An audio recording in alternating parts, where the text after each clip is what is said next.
خبر شامل کرتے ہیں ننکانہ صاحب سے ہمارے نمائندے محمد احسان وڑائچ کی رپورٹ کے مطابق موڑ کھنڈا بچیکی میں جماعت اسلامی PP 135 کے زیر اہتمام ممبرز کنونشن کا انعقاد کیا گیا، جس کی صدارت ضلعی امیر عرفان حیدر پڈیہار نے کی۔ مرکزی جنرل سیکرٹری جماعت اسلامی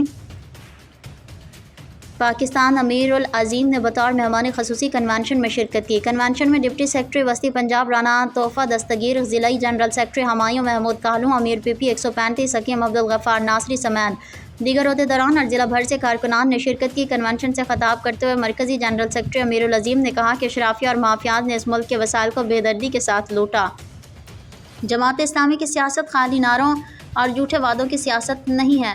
جماعت اسلامی جمہوری اور پرامن جدوجہد کے ذریعے اسلامی انقلاب لے کر آئے گی۔ انہوں نے کہا کہ پاکستانی عوام کے ساتھ ہمیشہ جھوٹے وعدے کیے گئے اور ملکی وسائل کو بے دردی سے لوٹا گیا۔ کبھی روٹی، کپڑا اور مکان کے نام پر لوگوں کو بیوقوف بنایا گیا اور کبھی قرض اتارو، ملک سنوارو کا دل فریب نعرہ لگایا اور پھر ریاست مدینہ کا نام لے کر ان جذبات سے کھیلا گیا۔ کنونشن سے ڈپٹی سیکرٹری وسطی پنجاب رانا تحفہ دستگیر، ضلعی امیر عرفان حیدر پڈیہار، ملک رشید، انجم حیدر، حکیم عبدالغفار ناصری اور ملک عبدالسلام اوان سمیت دیگر نے بھی خطاب کیا اور نئے ممبرز کو خوش آمدید کہتے ہوئے اس امید کا اظہار کیا کہ وہ ملک میں اسلامی انقلاب کے لیے اپنا بھرپور کردار ادا کریں گے۔